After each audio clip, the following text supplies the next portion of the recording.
We talked about the biggies, Socrates, Plato, Aristotle, our last class. And what I didn't mention was when Alexander of Macedon, later known as Alexander the Great, his father was looking for a tutor for his son. And he just so happened to find Aristotle, who he used Aristotle. If you can imagine, Aristotle is like this walking human encyclopedia, both of like physical knowledge and metaphysical flights of fancy in the mind. So he's got this full spectrum. And he was Alexander's teacher. And Alexander loved him, and throughout his life, I don't know how true this is, but when I was a history major, I was told when he did his conquests throughout the world, he would actually send back gifts to Aristotle, like things that he had found or discovered. You know, it could be like rare minerals or arcane writings or scrolls or animals, exotic animals, even people he would send back to Aristotle for his like collection. And Alexander was actually much more broad-minded and less provincial than Aristotle. Aristotle was very much in this Greek mindset of like, we are the civilized ones. As you radiate out from Greece, people become more and more barbaric to the point of savagery. The closer you are to Greece, the more civilized you are. Where Alexander had a much more pluralistic idea of the way to bring world peace and harmony is you don't just subjugate your conquered peoples, you intermarry with them, you make them citizens, you make them part of a one thing. And this is what we call the Hellenization of the ancient world. And for those of you, especially here at this Christian school in a Judeo-Christian context, in the New Testament it talks about when the fullness of time had come. That's when the incarnation took place. Well, this was after Alexander had conquered the Mediterranean world, including modern-day Iraq, Iran, Persia, later known as Parthia, the Parthians. But much to the chagrin of many of the Greeks, he encouraged people to intermarry with the people of Egypt, of Palestine, of Syria, of Persia, of these places. And they brought the Greek language. And so when we get to the first century, when Christ is born, somewhere between 8 and 4 BC, and I'll explain that later, some medieval monk got the dates off, and instead of going back and fixing them all, they just kind of kept them, like Jesus being born at the year 0, but he was actually born somewhere between 8 and 4 years BC. That's why I always crack up when people come out with these 89 reasons, well, Jesus will come back in 1989. I still remember that book. But they weren't aware of the glitch in the calendar, so Jesus should have already been back between 4 and 8 years when they wrote that. So it was kind of cracking me up. But anyways, just something for you to know, not to upset you too terribly, I hope. But as Alexander went all the way to the subcontinent of India, and that's where he finally, his men were just like, this is just crazy, we need to go back. We need to call it good, we've conquered the known world, and it just keeps going, you know? They didn't know how big the world was.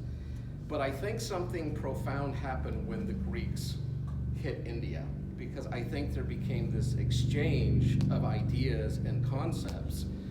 The Greeks brought a lot of their creativity, their abstract thinking and stuff into the Indian subcontinent, but a lot of Indian philosophy came west, I believe, at the same time. And we're especially going to see that in the group we're going to start with today, which is the Stoics. And we get another Zeno, and this time it's Zeno of Citium. Is it Zeno? No. Yeah, Zeno of Citium, and he is the founder of Stoicism. Now there were others, Cratylus, Diogenes, other people who were coming out of this cynic-skeptic worldview, but Zeno of Citium really kind of formalized this philosophy. And basically what the Stoics are saying,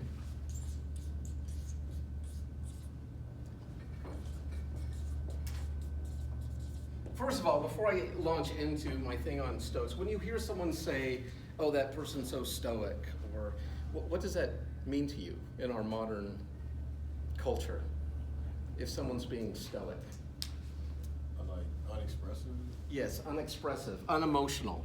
And it's a holdover from this very philosophy, because the Stoics believed your emotions would sabotage you every chance they got. You were not to trust them, they were too rapid, too flighty, and so if you wanted to live a well-balanced, happy, proportionate life, you needed to rein in your emotions and develop your reason. Because reason would be your steering rudder through the seas of chaos, of all your joys and sorrows and ups and downs. So what do you guys think about that? Should feelings not be trusted? We all know feelings can get us in trouble, right? And our emotions. But the Stoics are just taking it to this whole other level of just like, don't even trust these things. They're just trying to take you off the path one way or the other. And you need, if you want to live a good life, you need to steer clear, keep your emotions in check, and trust in your reason. Develop your reason, trust it. Well, then why do we have feelings in the first place? Why do we feel? Like, what is that? If we don't Maybe part of our animalistic part of us, you know, that wild from the depths. But see, the problem is feelings are super real, right? Yeah. And honest. Like, have you ever had someone tell you, like, you're really upset with them, and they're saying, no, you're not actually upset right now. What you're really feeling is. And then they try to tell you how you're feeling, and you're just like, no, I know how I'm feeling, and I'm upset. I'm not frustrated. I am angry. Now, if that anger, if that feeling is based on real data or circumstances or misunderstanding, yeah, all that, it could not even have any basis in objective, concrete reality. But the feeling is real. And the other thing about feelings is they're rapid. They're a lot quicker than reason. And I notice that even as a philosopher, I get all these feels, and my reason's just like, whoa, don't act yet. Let us catch up and evaluate the situation. Let's think about your feelings, Fred. Don't just act on them until we get some control in there. And even Plato in his writings used the example of like a charioteer, and you had reason was one horse, and the passions were the other horse. And your will is supposed to be up here navigating, where your reason horse is just going crazy, right? He's high-spirited, he just wants to go, go, go. And the more rational horse is like, no, let's keep the pace, let's not tip the cart, let's do what we're supposed to do. And your will is supposed to be that arbitrator between your passions and your reason. But the Stoics were just like, what do you even want that passion horse for? He's just going to keep pulling you into the ditch. It would be so much nicer to just have well-matched reason ponies taking you down the safe highway of life. So that's the first contrast I want to give to you. The other group we're going to do today, they were contemporaries, was Epicurus, who developed Epicureanism.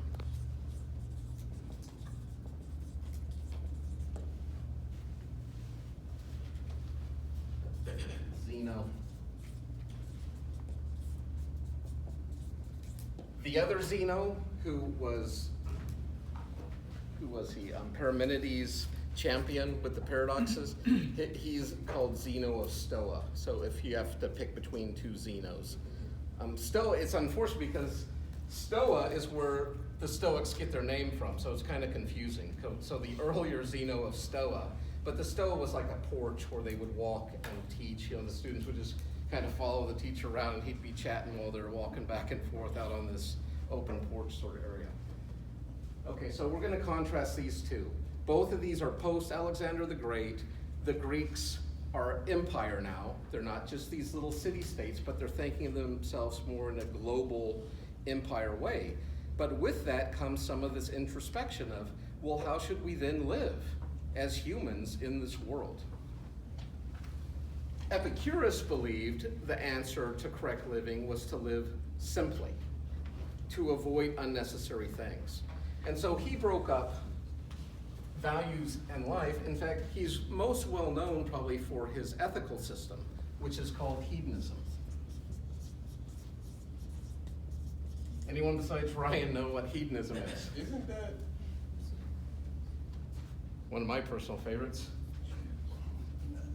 And I bet it's yours too, if you're honest. Isn't that the group of people that like? I mean, I ain't trying to get kicked out of this school, but What are you talking about?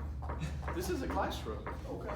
I mean, correct me if I'm wrong, but I thought like hedonism were people that had like several or multiple sexual partners.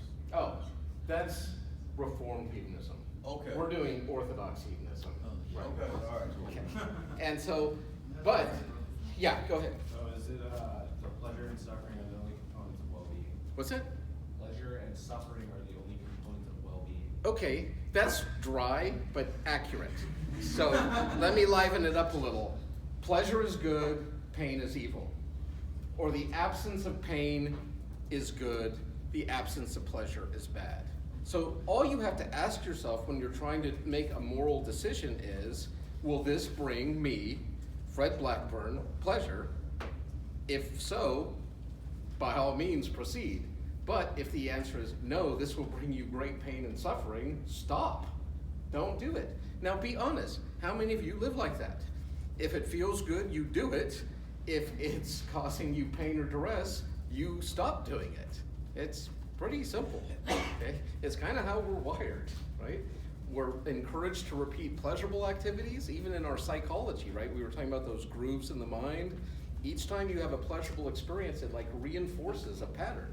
Same thing, aversion therapy. If every time you do something, you get slapped, right?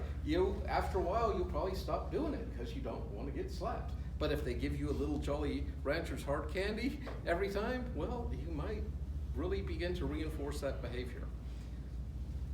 Pleasure is good. Pain is evil.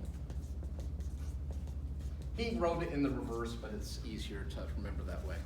So, but he wants to be very clear about this, that some pleasures are better than others, right? There's like higher pleasures of the mind, and then there's like base levels pleasures of the flesh. So first he wants to categorize the difference between natural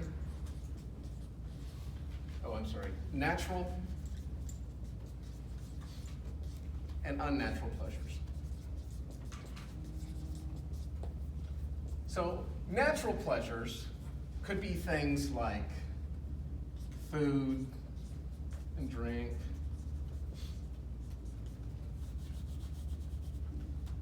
clothing, shelter,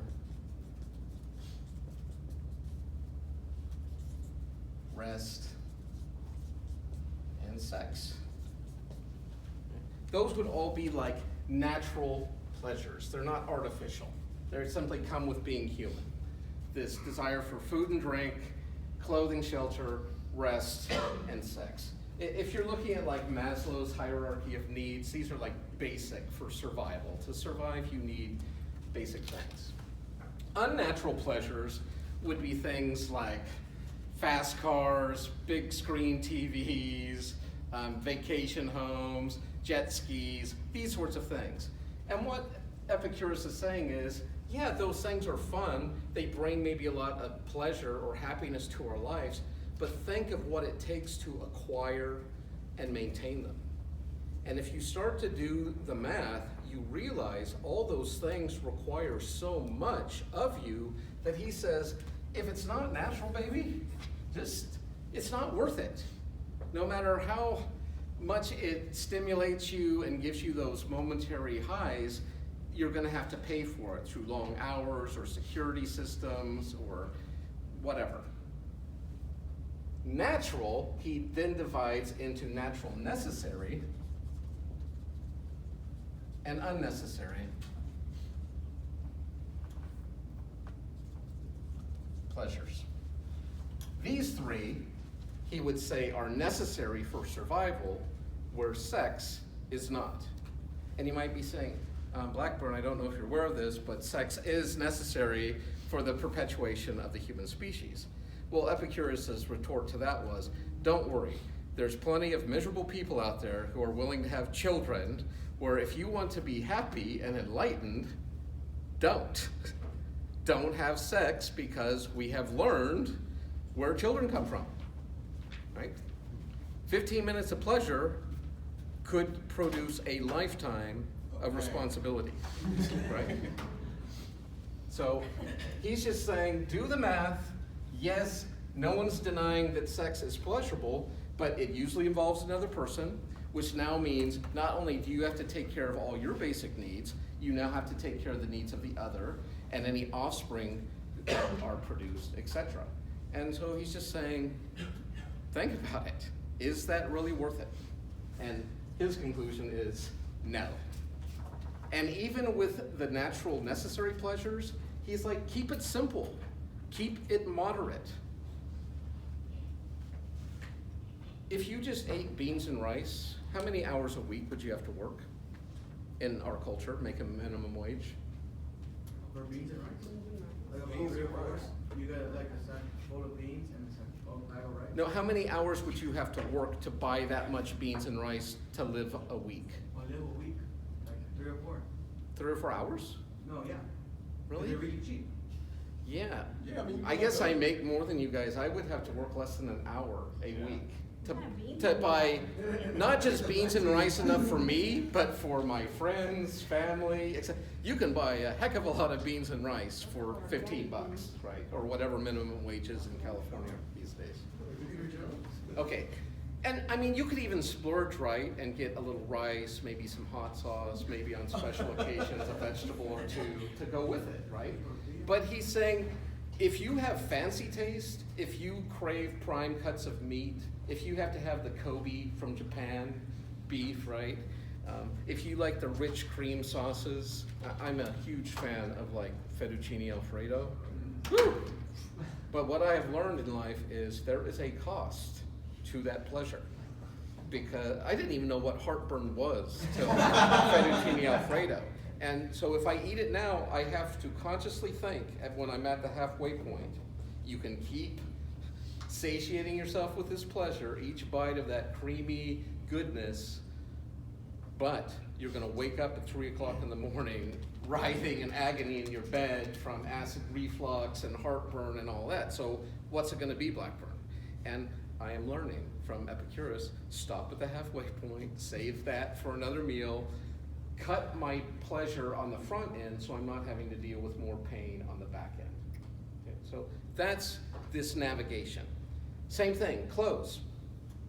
If you're a slave to fashion, if you have to have the latest styles, designer brands, names, it could cost you a fortune to be outfitted. But if you're content with shopping at the secondhand stores, once again, you work 1 hour a week, you could literally have a new outfit every week, maybe a new pair of shoes every 2 weeks. Like for real, without exaggeration. Shelter. When I was a younger man, I literally had all my belongings on my back. I chopped wood, carried water, didn't have any rent because I lived in the wilderness. It was just How was that? good, free. So much pleasure, so much happiness, no stress about society or rent or bills and all You have of a that. girlfriend? I had a wife, Oh man, you was winning. Okay. and she's such a great wife.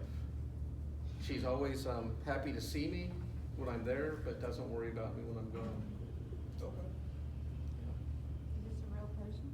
Or are you just saying What do you mean, real they're person? a real life? I'm just saying, I don't know if you're talking about it like in your head, like because of what you're teaching us. Is there? Oh, you're asking the actual Frank Yes, question. they're real Yes, person. this is, and her name is the Wilderness.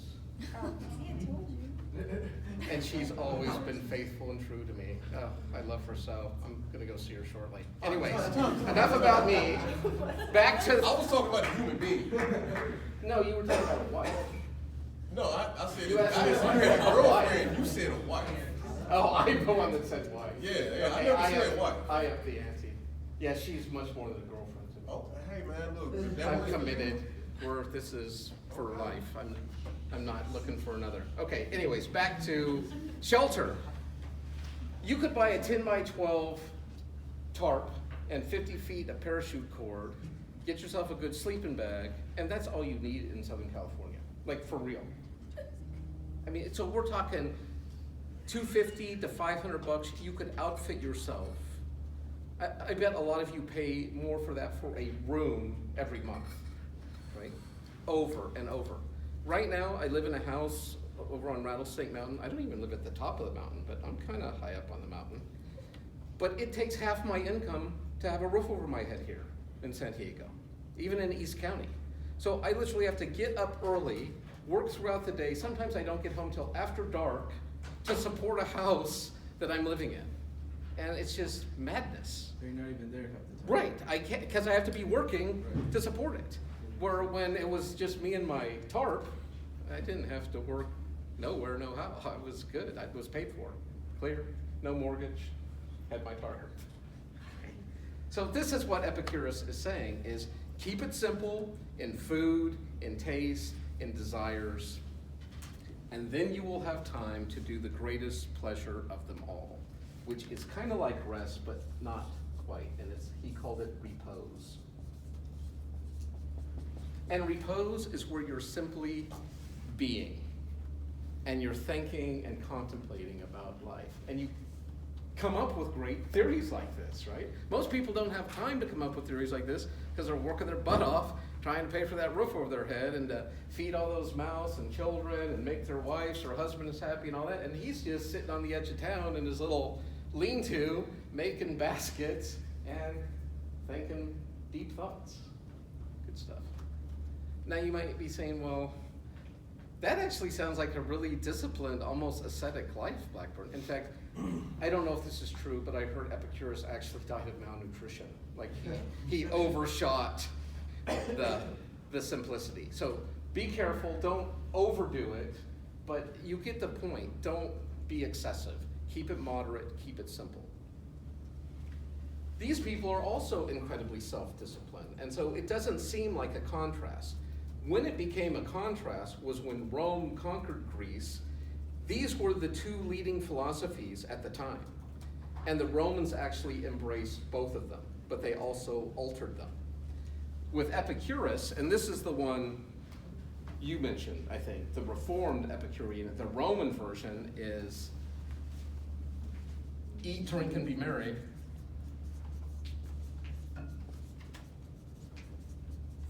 Why? You guys know this jingle? For tomorrow, It's not promised. we die. Okay? So live for today. You don't know what's going to happen tomorrow. So get all the pleasure you can now.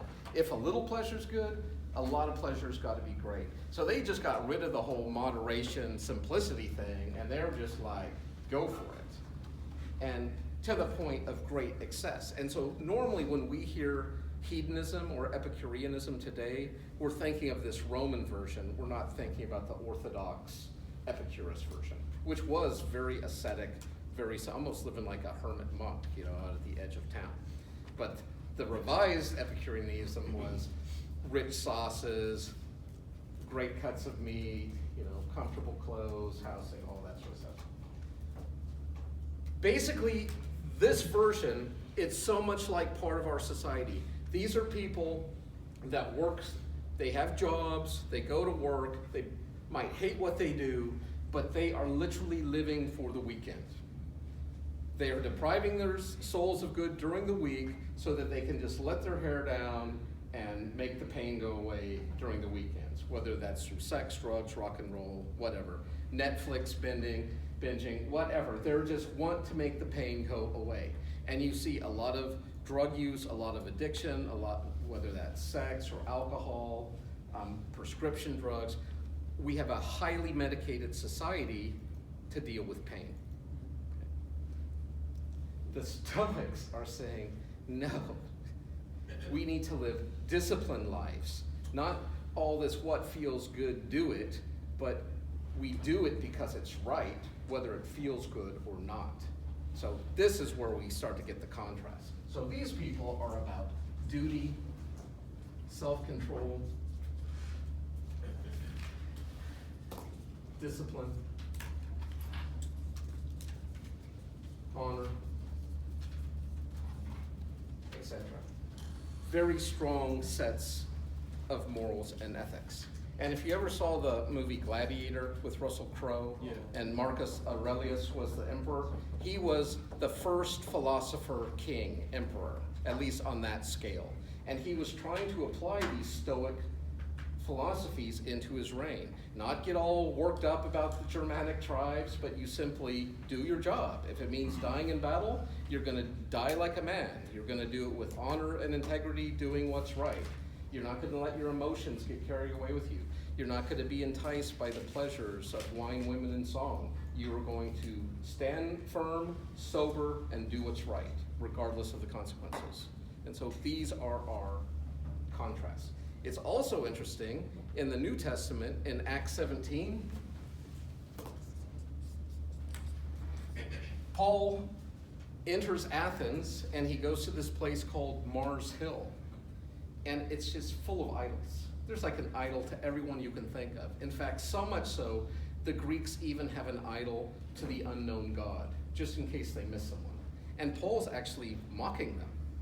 Like, I see you're very superstitious people, which is so interesting because the Epicureans and the Stoics would have seen themselves as the least superstitious of all Greek society.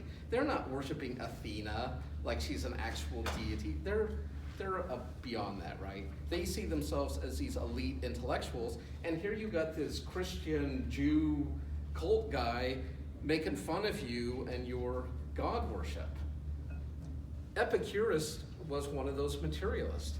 He believed if there were gods, they were physical, like really rarefied particles, okay?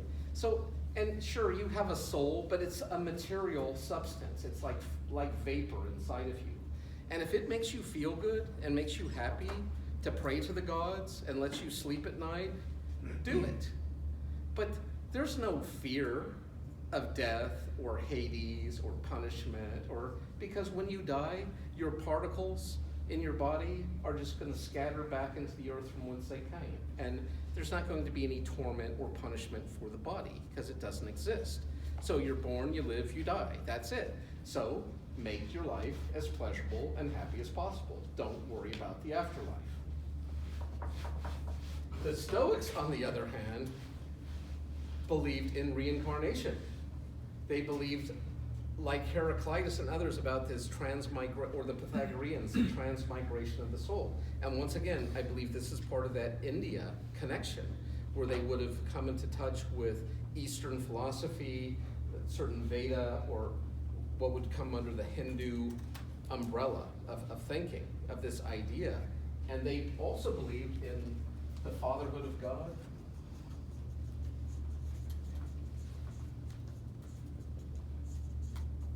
and the brotherhood of men.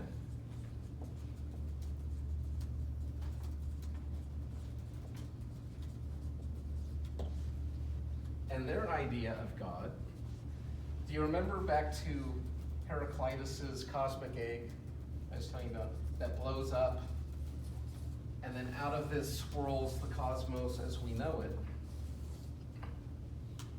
that's governed by this concept, the Logos. And I don't know if I mentioned this when I was talking about Heraclitus, but he was from Ephesus. Does anyone know where the Apostle John was bishop? Ephesus, yes. How curious that he would use this Greek word, logos, which means cosmic consciousness or universal reason. Depending on your view of Scripture, you would say the Holy Spirit. How curious of the Holy Spirit to use this loaded Greek word in John 1. In the beginning was the Logos, and the Logos was with God, and the Logos was God. And down around verse 14, I think, and the Logos became flesh and dwelt among us. Fascinating. Because for the Stoics, the Logos was more like the Force in Star Wars. It was this principle that permeated the universe, but it wasn't like someone you prayed to. It wasn't someone that had an altar you worshiped at. And so Paul is, and John and other apostles are using Greek philosophy, or you could say the Holy Spirit, depending on your view of Scripture, to actually engage the minds or the cultures of these people of what is trying to be communicated. So look at the similarities, right, between Judaism or Christianity, this idea that God is Father of all, we are all brothers and sisters under the Son, under the Father, this sort of relationship. But the Stoics also had like a caste system, which I'm also seeing this like India connection, where certain people were born emperors, like Marcus Aurelius, and other people were born slaves. And so the Stoics are saying, you find happiness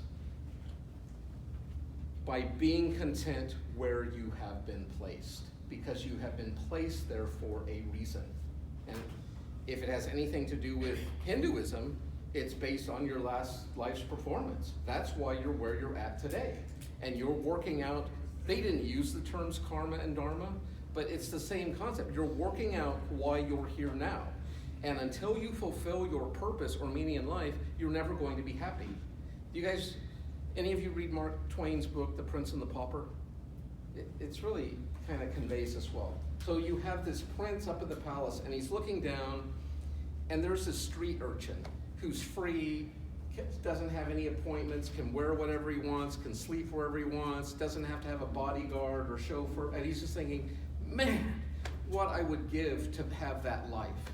And the pauper's in the street, and he's looking up in the tower of the palace, and he sees the prince getting dressed by his butlers and groomsmen, all this, and he's just thinking, man, if only I could eat that kind of food and sleep in that soft bed and have people to take care of me, then I'd be happy. And what the Stoics are saying is, neither the prince or the pauper will be happy until they embrace their lot in life. The pauper needs to relish being a pauper and take joy in it, and the prince needs to embrace being a prince and the duties, responsibilities, and pleasures that come with it. At this really conservative school I went to back east, there were all these like little pithy Stoic sayings above the white blackboards back then, above the water fountains in the hall, etc. Now sometimes they were scripture, but sometimes they're like right out of Marcus Aurelius Meditations. That's a great book, by the way, if you don't have it.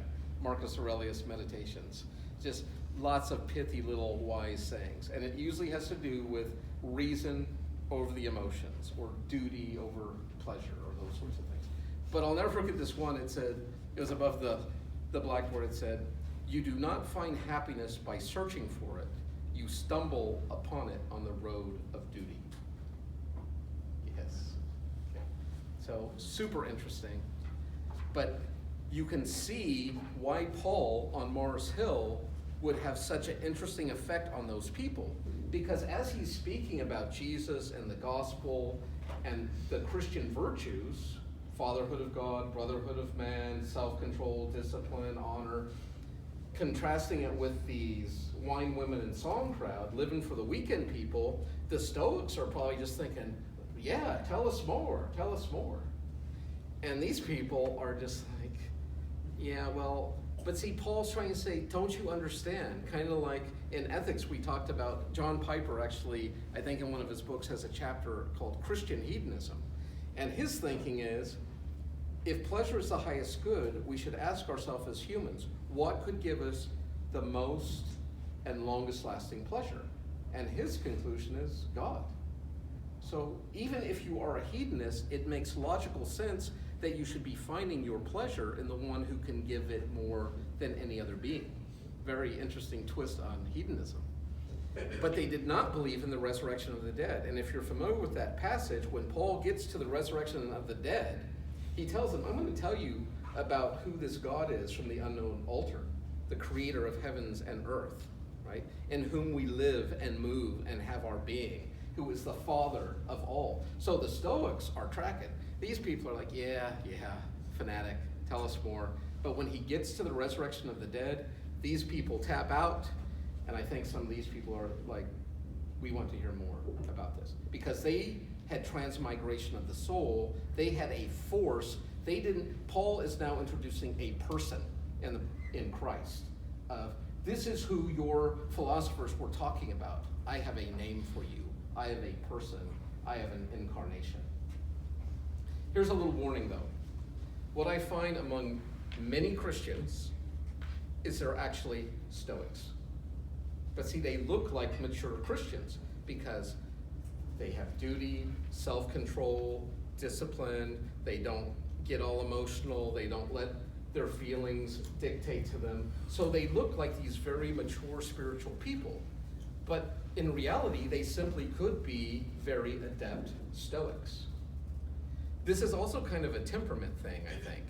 If you're more phlegmatic, easygoing, chill temperament type, this is the philosophy for you because it naturally lines into you. You don't feel like being all emotional. If you're sanguine, melancholy, choleric, this would probably be much more fitting for the way you want to roll. This is very hard for people that are emotive because they're constantly having to check it.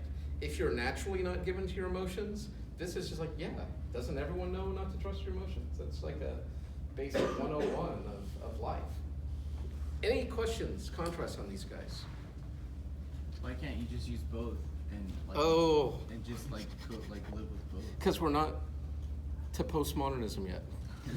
When we get to postmodernism, like we are living today, that's exactly the question. Why does it have to be either or? Why can't we embrace our feelings, but maybe give them some brackets so they're not out of control, but we don't deny them altogether? Basically, these people are trying to get you to live like Spock on Star Trek, right? Just pure analytical reasoning, don't let your feelings, culture, relationships affect your process. But I'm not a Vulcan. I have lots of feelings. And I don't know about you guys, but how many times have other Christians or older people or your friends, maybe even your parents said, oh, you're so emotional, stop being so emotional. It's just like, what do you mean stop being so emotional? Are emotions bad? Is God emotional? Yeah, a bit. Although bad things can happen when he gets emotional. So that's something to think about. One more thing in case your mind isn't bent yet. So brace yourselves. We talked about kind of like this is a 5th century Big Bang theory with the cosmic egg. Well, the Stoics added a different twist. And there's different theories about how the universe will end. One is kind of like this, where entropy takes place, where you have compressed energy and it keeps getting distributed, right? Because energy can't be created or destroyed is one of our laws, right? First law of thermodynamics. Second law, this idea of entropy, that energy does, however, keep getting redistributed until we come to almost like this winter of no more movement, where everything is just evenly distributed across the universe and nothing happens anymore. It's just done. The Stoics, however, believed at a certain place of the Big Bang, it would then turn into the big crunch. And everything, like an elastic rubber band, at a certain point, everything would now start coming back to recompress back into a cosmic egg. And then it would blow up again. And then it would come back together. And this later becomes called the law. And once again, this isn't like a scientific law. The law of eternal recurrence.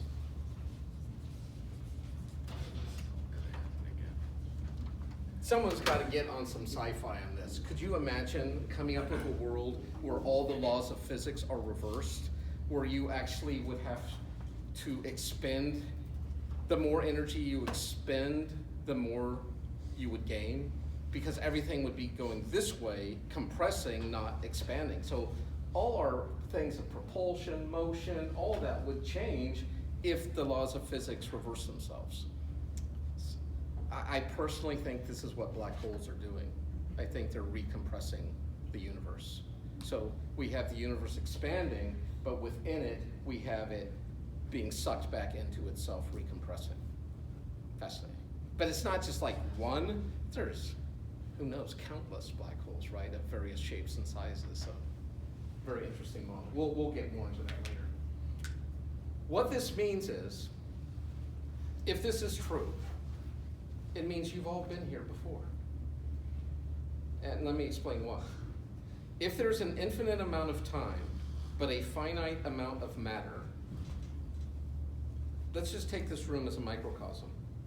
Say I leave this room, I say rearrange the room however you want, and I come back in, and I take a snapshot or something. But we have infinite amount of time. So 1 billion years from now, I come in and we've done our rearrange the room thing, and I take the snapshot and I say, wait a second. I think this is almost exactly like the first time we did this. And I compare the photos, and everything's identical in this room, except maybe now my coffee mug's over here. Just one little variation. Freaky deaky. Because now it means you've had this class before. Everything that's going to happen in the future, you've already encountered before. Because everything just keeps getting rearranged over and over again. And eventually, since there's a limited amount of matter, it's going to rearrange the same way, or very, very close to it. This actually, I believe, is what, along with syphilis, drove Friedrich Nietzsche insane. He couldn't stop thinking about it. Because what he realized is, what I'm doing right now at this moment, I'll be doing for eternity.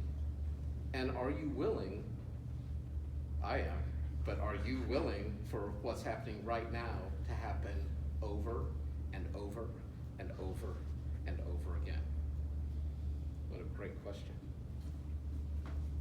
Okay. Do you believe in time traveling? What's that? Do you believe in time traveling?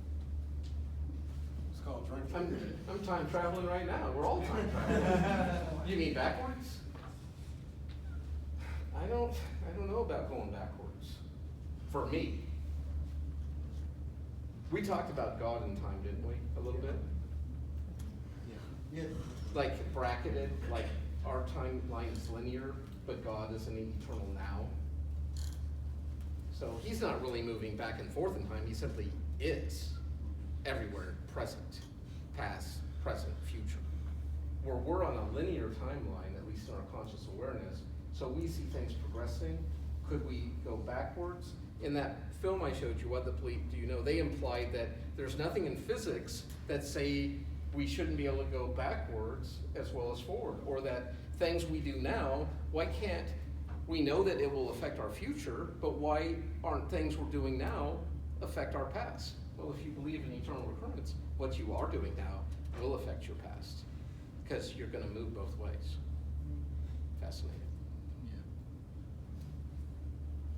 There's actually a new discovery, I think it's at the proton level, where they're finding these, like, instead of them just being like oval or circular, they're seeing they're kind of like almost a pear-shaped. And they're thinking that might actually have something to do with the direction of time. Where if it was the shape, you could, like on a timeline, go either way, but because of this shape, it's directional. This is still very early discovery and theorizing about it, but they're trying to understand why we can't just go back and forth. And it actually may have to do with the very shape of the subatomic particles in the universe. They're like directed directionally in time. Fascinating. Okay. I'm not enough of a physicist to unpack it more than that. Any other questions? Yeah. So this logos would just like keep creating it, keep compressing and then uncompressing infinitely for like eternity. So there's no like original cause. It's just kind of the logos has always been. It's always been. Will be. And if you hadn't picked up on this yet from the Greeks, they believed matter is eternal. It was never created or destroyed. It's always been. Yeah, it changes shape, it rearranges, but that is their presupposition. Matter has always existed. What do you guys think about that? I think it's the fear of unknowing that allows us to keep thinking. It's a constant fear of like not knowing, which has other people like it's. I don't know. I see it as like a kind of chain reaction of like you unknowing, so then you try to like solve something till you're like complete or satisfied to that knowledge, and then it just keeps going and someone else knows that. But I think it's just, for me, I just see it as just accept it as what it is, let the unknown be unknown, and live your life. Yeah, that's not how philosophers roll. I know. If there's something unknown, that's the door we're gonna beat on. We can't stand it. Now, can we know? Probably not. But that doesn't mean we're not gonna keep trying. The Christian or theist equivalent of this is God is eternal. Like, Christians have no problem with that concept of, well, God's always existed. Where did God come from? Well, he didn't come from anywhere. He always existed. And even though I didn't mention it with Aristotle, he actually came up with 5 proofs for the existence of God that were later incorporated by St. Thomas Aquinas and kind of baptized, given a Christian flavor, but these were actually proofs of God from a pagan Greek philosopher. But when we get to medieval philosophy, I'll roll that out. Okay. I only got about 20 minutes left, so I want to move to the last guy I have for you for the ancient Greek section. And I'm actually going to jump ahead. These people are writing like 4th century BC. The next guy I'm going to do is 300 AD or so, and his name is Plotinus. Go ahead and erase that.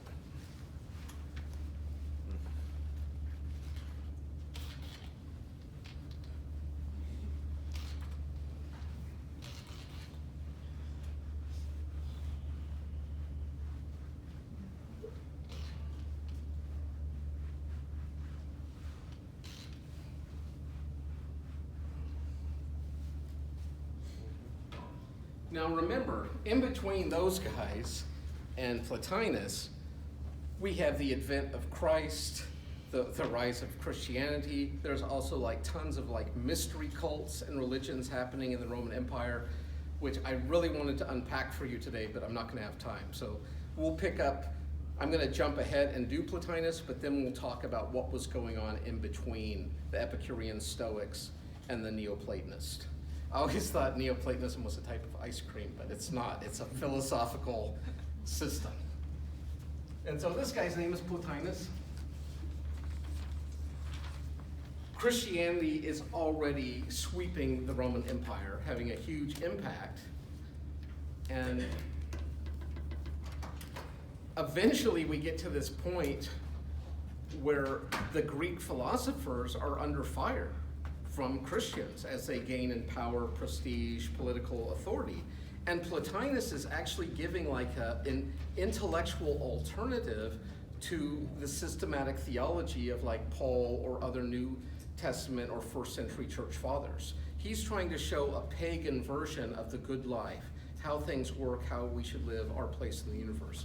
And what he comes up with is called Neoplatonism, which simply means new and improved Platonism, if you want. And I really appreciate him because in reading Plato, I can't really tell if that realm of ideal forms we talked about is contained within God or is separate from God. Because from different of his writings, I could see people could argue either way. But Plotinus puts the realm of ideal forms squarely into the mind of God. So that's why they're eternal, because God's eternal. He's always thought of all things. That's why they exist. And being made in the image of God, that's that little holographic chip I was talking about where we can know value judgments. We can know good and evil because we have part of this mind of God in us. And so I'm going to draw this kind of like a hybrid between a target and a ladder, because you could draw it either way. And this is called the Great Chain of Being. And it has had a profound impact on Western thinking. And you'll even notice this as I plot it out. So on the top we have God, and this is pure being.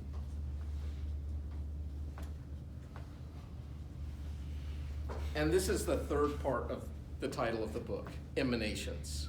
So we have eggs, cosmic eggs, we have atoms from Democritus and Leucippus, and now we have emanations.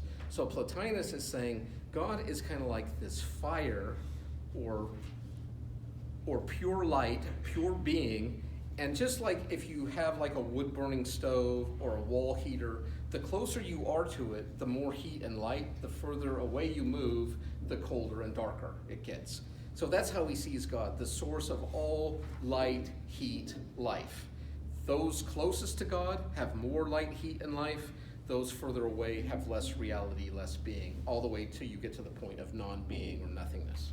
So here we have God on top, pure being. And then below God, we have the Demiurge. And the Demiurge is the Greek word for craftsman.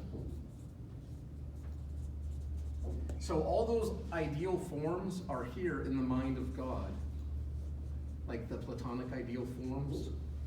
And the Demiurge took these concepts and he actually made the physical material world. So below the Demiurge we have spirits. In Christian cosmology that would be like angels and demons, those sorts of things. And here we have humans. But humans are unique because humans have both, and I'm not going to get into a dichotomy, trichotomy fight with you right now, but we have a soul and or spirit, a non-tangible part of us, but we also have a physical material body. And what you'll notice here is everything above this is spirit, and everything below this is matter. What's the name of this diagram? This is called the Great Chain of Being.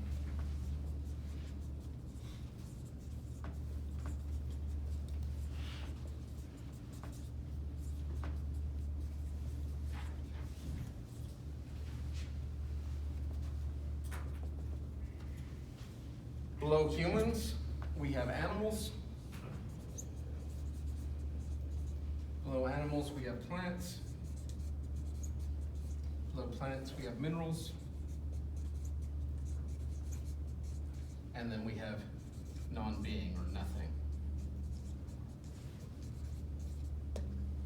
So these have less life, light, being than animals. Animals have less light, being than spirits, than God himself. And so it's this radiation out. Think of like a fire coming out. And then you could go in and you could actually make hierarchies of all of these. Like you could start with like loam, like dirt, and all the way up to platinum or diamonds. You know, it's like the highest minerals. And then with plants, you would start with like molds or lichens, and you could work your way all the way up to like the redwoods or sequoias. Here, animals, you could start with like bugs or amoebas all the way up to the primates or whatever you think is the highest animal form of life. Same with humans. You could start with certain classes or races or ethnicities of humans, and believe me, they did, all the way up to, surprise, surprise, the Greeks, right? Were the most human of humans. And then the same with spirits. You could have lesser, even Billy Graham, if you've ever read his book on angels, he does a whole hierarchy of angels, from non-winged angels to two-winged to four-winged to six-winged, all the way up to the archangels. And so we even see like a hierarchy in the heavens. But then we get to the Demiurge, and the Demiurge is one. It is a singular being, and then God himself is singular as well. Questions, comments on this? Okay. This is Neoplatonism, and it was to show the order of creation, where man stood, our role in the cosmos. There's other stuff, I mean tons of other stuff with him, but that's the key of what I want you to know, because this is going to affect Western thinking profoundly. Especially because another contemporary group at the time, who are collectively known as the Gnostics, and I'm putting them in red for like warning, danger, poison, okay? They were kind of like 1st through 3rd century New Age. Actually, they were even there before the 1st century. I believe a lot of the 1st century literature is directed explicitly at Gnostic teaching and how it was trying to infiltrate the church. A curiosity in my lifetime, I believe both the Dead Sea Scrolls and the Nag Hammadi scrolls were found, I think, in 1948. Would someone Google that for me while I'm talking? Because I keep saying that, but I don't want to give misinformation. The Nag Hammadi scrolls were Gnostic texts buried in Egypt that had been banned by the church for their heretical writing. And so I just think it's so fascinating that we would have those revealed to us in the 20th century, and they've been translated now. You could go down or online and read them for yourselves. In fact, some of you are probably familiar with some of them already. Like probably the most famous is the Gospel According to Thomas. Fascinating. They actually made a movie on it. What was that called? It'll come to me in a minute. Oh, Stigmata. It's kind of like The Matrix meets The Exorcist. Woo! It's intense, but it's all coming from this Gnostic Gospel of Thomas. Or maybe more recently, any of you see Russell Crowe's version? Wow, he's getting 2 shout-outs today. Russell Crowe's version of Noah. Oh, yeah. Okay. A lot of evangelicals or Christians hated that movie because they're like, this isn't the Genesis account. Well, it wasn't meant to be the Genesis account. It was actually a Kabbalistic account, which is Jewish mysticism, and if you're a Kabbalist, I'm sorry, but I see very strong Gnostic integration into that teaching. And so what the Gnostics did, like our modern day New Agers here in California, is they were eclectic. They would take bits and pieces of different religions and philosophies and customs, and they would make their own religions. Now this is a made up scholastic term. People didn't go around calling themselves like, I'm Gnostic Bob and this is my group of culties. No, they had different names like Valentinians and things like that. But this, like Hinduism, it became a useful umbrella term to talk about these sorts of groups. They took Neoplatonism along with the Gospels, the Hebrew Scriptures, Egyptian mystery religions, and they put them together. And so in red, I'm going to give you a version. Now this is a version because there's lots of different Gnostic sects. So if you're reading some Gnosticism and you're like, oh, Blackburn is just so full of it, this is nothing like what he told us in class. Well, there's lots of different Gnostic themes. This one just stuck with me that I'm going to share with you. They call God the Father of lights. Sound familiar? Yeah. In whom there is no shadow of turning. Fascinating. The Demiurge turns out to be Yahweh. Who's Yahweh? What God? The God of the Old Testament. The God of the Old Testament. The creator, destroyer God. The wrathful vengeance God. The cover the world in a flood God. The open up the earth and swallow humanity God. I mean, this is a rough and tumble character. And that is who the craftsman is. Then we have angels, spirits, etc., humans. Okay, so in this Gnostic account, the Demiurge took essence from the Father of Lights with his concepts of humans, and he actually placed humans in the physical material world. We are spirits in a material world. But the serpent now becomes the hero in the Genesis account, because the serpent comes to tell Adam and Eve, you have been trapped here. You are children of light. You have been trapped in this physical material world by an actual evil God, a very powerful evil God. But if you eat of the tree of knowledge of good and evil, your eyes will be opened and you will know, you will remember who you are, where you came from. So when they ate and their eyes were open and they realized who they were, the Demiurge was so angry that he imprisoned their soul spirits in a body. They were disembodied spirits before this. And if you saw that Noah movie, there's a flashback to the garden of Adam and Eve that are just these two luminous beings moving through the garden. They did not have flesh. So when Adam and Eve disobeyed God, what's the first thing God did to them? They realized they were naked and they tried to clothe themselves in fig leaves. Then what did God do? Say, where are you? Okay, but God did something to them instead of the fig leaves. Clothed with animal skin. Yes. These are the animal skins that you've been clothed in. Tooth and claw and fur. Before we were light. Now we're light inside of animals. Sometimes in early morning when I'm in the bathroom, I'll look up from the sink and I'll jump because there's like this wild animal in the bathroom, and then I realize it's just you, friend. Relax. Happens almost every day. But how freaky is that? This idea that, and this helps explain a lot, right? Like Romans 7, where here we have this animal body with animal passions, lusts, desires, sex, violence, food, cravings. But we're also children of light, spiritual being with these higher thoughts of love and goodness and beauty and truth. And yet we've been linked together, and let the tragedy begins, right? So now we're in conflict between our very flesh and our spirit. And this is Gnosticism 101.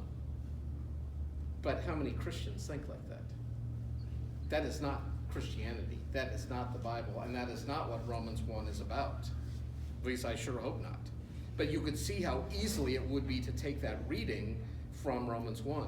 In my members are no good thing, therefore with the flesh I'm a slave of sin and death, but with my mind I worship God. The Gnostics would just be digging that. Like, Paul knows, Paul gets it, but I don't think that's what Paul was talking about. And you might have to take my ethics class to get that unpacked more deeply for you. So, when the fullness of time had come, the Spirit of the Christ made his way past the Demiurge and his spirits to redeem mankind and to bring our spirits back to the Father of lights where we belong, back home. One of the Gnostic texts is called the Gospel according to Judas. And it's Judas's account of Last Supper. And in fact, I think National Geographic did, you can YouTube search this, but search like the Gospel according to Judas, and there's like a dramatized event where Jesus is coming into the Last Supper, and he just starts laughing. But it's not a happy laugh, it's like a scornful laugh, and he actually offends the disciples. And they're like, why are you laughing at us, Jesus? And he says, because you're being all passionate, like, oh God, protect us, oh God, help us, oh God, forgive us. But you don't even know who you're praying to. You're praying to this. I've come to free you from this. And yet you're doing this slavish worship to this demiurge, to this creator-destroyer God, this sub-deity. I'm trying to take you all the way home. And Judas was the only one that got it and realized unless Jesus was separated from his body, he couldn't return to the Father of lights. So by betraying him, he was actually helping him. See, this is what I mean. And this is why in like 1 John, you have such strong injunctions against this type of teaching.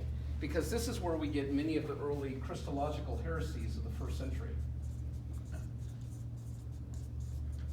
And this has to do with the nature of Christ. And the two most common errors were Christ was either all God or all man. And people would wreck in either of those ditches. Where, do you see why he couldn't have had a human body according to the Gnostics? Oh, I didn't give you this one. This is the telltale sign of Gnosticism to me. Spirit is good, matter is evil. So basically the Gnostics are saying if it feels good, don't do it, like to your senses. That's bad. Hear that in any Christian circles lately? Yeah. Taste not, touch not, handle not, this sort of thing. It has a show of will worship. It's kind of like ladder climbing, and that's exactly Gnostic spirituality. As you get this esoteric hidden knowledge, you are literally climbing a ladder to God through your knowledge, through your wisdom, through your understanding. If Christ, and John tells us in 1 John, if anyone denies that Christ is come in the flesh, he is a false prophet and a heretic. And I believe it's a direct addressing to this sort of heresy, where in the gospel account, in the Genesis account, God creates the physical material world and he says it's very good. But what would the Gnostics say? Whose book is the Old Testament? Yahweh's book. So of course he's going to say that. Fascinating. we're out of time, but I'm gonna do some application with this next class. I want you to see how this actually, you'll find this even in your churches, your growth groups. When people start talking about like 12 steps to spiritual maturity, stuff like that, you're already starting to go down these lines of acting like, oh, I can climb, I can do this by knowledge, by learning, etc. Or if you're in this idea that if it's spiritual, it's good, if it's physical, it's bad, you already have super strong Gnostic leanings. Mind if I take a picture of that? Yeah, go for it.